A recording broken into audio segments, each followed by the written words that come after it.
Welcome to another chapter of the epic saga, where dragons, strategy, and ancient rivalries collide. Today we dive deep into the story of the Chosen One and his disciples as they prepare for the ultimate battle against the Dragon Queen. But before we get started, don't forget to like, subscribe, and hit that notification bell so you never miss an update on this thrilling journey. Let's get into it. Preparing for the Queen. Rumors spread like wildfire. Stories of the Chosen One and his disciples overwhelmed by the supporters of the Queen. Whispers of treachery and betrayal within their own ranks circulated, as communities once sworn to their cause found the price of allegiance too steep. Draco's voice broke the tense silence. Winning the hearts of the people will grant us the respect and aid we need. As I listened, my thoughts drifted to my own followers. What were they to me if not soldiers? I knew their weaknesses, except for Thatch's elusive vulnerability. We trained together, strategized together. I knew them better than anyone. We were more than just soldiers. We were a unit, a team. But the idea of expanding our ranks troubled me. More disciples could mean exposure, and who's to say the Queen isn't already lurking with a dragon of her own? Gathering a large force wasn't my style. I preferred to work in the shadows, where fewer eyes could pierce our armor. But that's exactly what we need, I said, my voice cutting through the air. The people don't know us. They must understand that we're the force preserving their way of life. That's how the Queen gained the upper hand, by rallying those willing to fight for her cause. She turned them against us, a force designed to battle a single foe, not an entire army. We need to form our own army of good dragon morphs. Draco's eyes gleamed with understanding. You're right, we should contact the elders, rally them to our side. I sent my thoughts out to all the disciples. Tell the elders and have them spread the word of the Chosen One, the word of the Order of Dragons. Every community would elect elders to this order, ensuring the truth reached the people, not the lies the Queen spun. We would stand as one voice against the Queen. Draco suggested a chain of command, an organized structure like an army. We must be a community, but operate like a military force. Commanders must lead without orders. Everyone must know the plan, the end game. Yes, I agreed. And we'll christen every civic dragon as a legionnaire, prepared by the elders to fight when the time comes. They'll create bylaws to disguise our true purpose, keeping our connections hidden from prying eyes. We would only bring in proven dragons, like Drogon, who still maintained their covens and small families. The hermits and loners would be harder to bring in, but with time, we would succeed.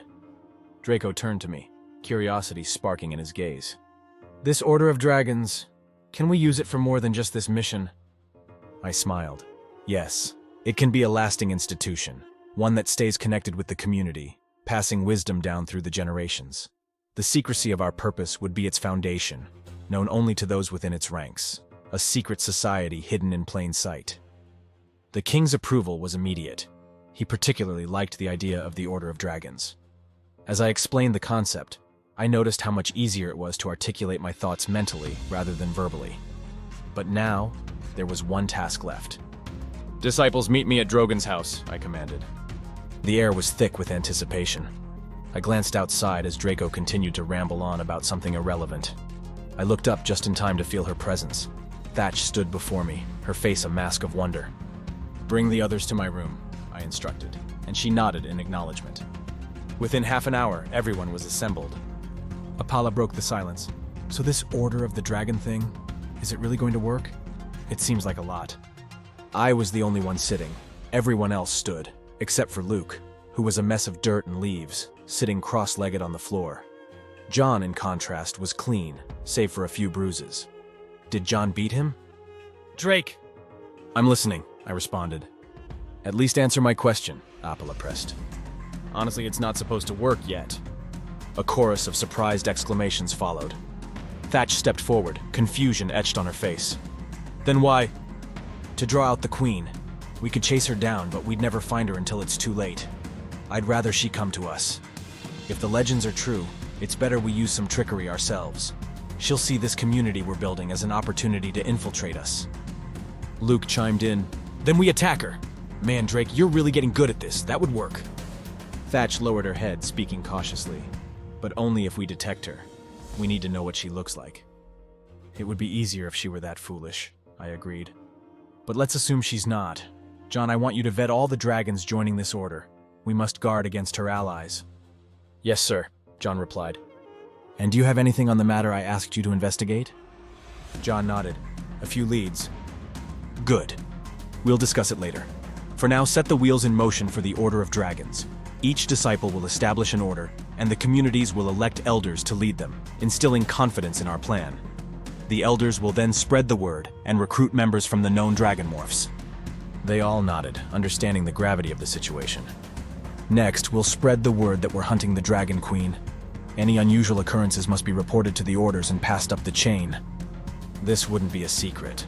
The word would spread, especially among non-dragon morphs. It would reach her ears, and she'd know we were looking for her. Sound good? I asked. They nodded, more nervously this time. Fear was good. It kept them on edge. If this backfires, so be it. Better to die fighting than in our sleep. Now that we've announced ourselves, all we can do is wait and see if she's ready for us. Thanks for watching. Will the Chosen One's plan succeed, or is the Dragon Queen already a step ahead? Let me know your thoughts in the comments below. Don't forget to hit the like button if you enjoyed this chapter, and subscribe to stay updated on the next part of this thrilling